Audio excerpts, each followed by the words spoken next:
Sa video ito tuturo ko sa inyo kung paano gamitin ang bagong apps ng SSS. Kaya tara, samahan niyo ko at panoorin natin ang video na to. Pero bago yan, sa mga hindi pa nakasubscribe sa akin, kayo na ang bahala. So unang gagawin natin, punta lang tayo sa mga Google Play Store ng ating mga cellphone. And then, i-click po natin itong search. At pagkatapos, i-type natin dito, My SSS. So ganito po yung pangalan at logo ng legit na SSS website. So pag may nakita kayong ganito, i-click nyo na lang po itong install. And then antayin nyo na lang po mga ilang segundo or minuto. Pagkatapos kung na-install na, pwede nyo na pong i-click itong open. And then may makikita po kayong ganito. So antayin nyo na lang po mga ilang minuto or segundo lang at mapupunta na kayo dito sa member login. So dito ilagay nyo po yung user ID at password ninyo. And by the way guys, kung wala pa kayong user ID at password, may video po akong ilalagay sa description box kung paano mag-register online para makagawa ng user ID at password.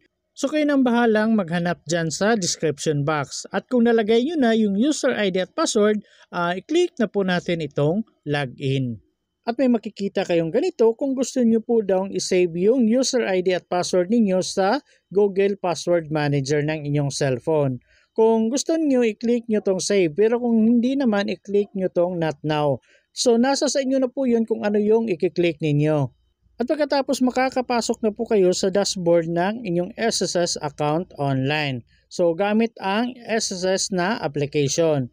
So dito makikita nyo na po yung pangalan ninyo, yung SSS number ninyo at yung CRN ninyo. At dito sa taas may makikita tayong parang bell. Ito po yung notification. So i-click po natin ito. So makikita nyo po dito yung transaction at yung mga announcement. So kung ano yung mga transaction na ginawa ninyo sa inyong SSS account, makikita nyo po dito sa notification. At yung announcement, nandito rin kung ano yung mga bagong announcement ni SSS. At dito makikita nyo rin po yung total contribution ninyo at yung last posted na contribution ninyo. So kagaya niyan, March 2024 pa yung last posted contribution ng account na ito. Kaya ito yung nakikita dito. So dito makikita nyo po kung ano-ano yung mga buwan na may hulog kayo at kung ano-ano yung mga buwan na walang hulog. So pwede nyo pong i-click itong 2024, itong select year. So kung anong taon yung gusto nyo tingnan, pwede nyo pong i-click ito. So for example, ganyan 2023. So ito yung mga monthly contribution na hinulog sa SSS account na ito.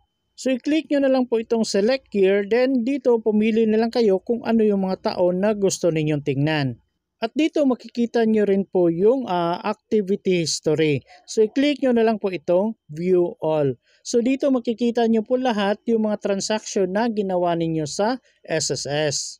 So makikita nyo po lahat yung mga history ninyo. Pero kung gusto nyo i-clear yung mga history para wala kayong makita, i-click nyo na lang po itong clear. So balik tayo dito sa dashboard. So dito may makikita din tayong benefits. So i-click natin yan. So dito may makikita po kayong disability benefit, AC medical benefit at retirement benefit. So kung gusto niyo gumamit ng mga ito or i-avail ninyo, i-click nyo na lang po kahit saan dyan. At pagkatapos dito naman tayo sa services. So i-click lang natin itong services. So dito makikita nyo po yung maternity notification, pero kadalasan nandito rin yung salary loan at calamity loan. So hindi lang makita ng account na ito kasi may active pa na salary loan. At pagkatapos dito naman tayo sa PRN. So kung gusto nyo mag-generate ng PRN, so i-click natin itong PRN. So dito may makikita kayong contribution. So i-click nyo na lang po yan. At kung nakikita ninyo, may mga PRN na po akong na-generate dyan. So kung wala pa kayong PRN na na-generate, pwede po kayong gumawa ng bagong PRN. So i-click nyo tong create dito sa taas, itong may square. So para maka-generate ng PRN ng inyong SSS contribution, so fill upan nyo po lahat. So unahin natin itong membership type. So dito pwede kayong pumili kung voluntary or OFW or minsan self-employed, ganyan. Kayo nang bahalang pumili dyan. pagkatapos dito, ilagay nyo po kung anong buwan yung babayaran ninyo at hanggang anong buwan yung babayaran. So for example, isang buwan lang yung babayaran ninyo ngayong January lang. So ilagay nyo po dito sa from January 2025. Tapos dito sa to, January 2025 din. So ibig sabihin yan, isang buwan lang yung babayaran ninyo. Pero kung dalawang buwan, December at January, ilagay nyo po yan from December hanggang January para dalawang buwan yung babayaran ninyo. At dito naman sa amount, pili kayo kung magkano yung gusto niyong ibayad kada buwan. At dahil ako ay isang voluntary, so dito yung pinakamataas na pwede kong ibayad ay 5,250 at ang pinakamababa naman is 750. So kayo nang bahalang pumili. At kung gusto ninyong voluntary pension booster only, i-click nyo tong box. Pero kung hindi, wag nyo nang galawin yan. At dito sa baba, automatic na pong malalagay yung total amount na mababayaran ninyo. Depende na yan kung ilang buwan yung gusto ninyong bayaran. At kung okay na kayo dyan, i-click nyo na po itong Generate PRN. At makaka-generate na po kayo ng PRN. At pwede nyo na pong bayaran yan anytime.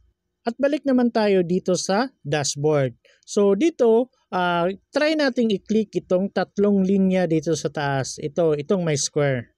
So dito may makikita kayong documentary requirements, biometrics login, pension calculator, terms of service, feedback, follow SSS Now, SSS How to Guide, learn with SSS, branch locator.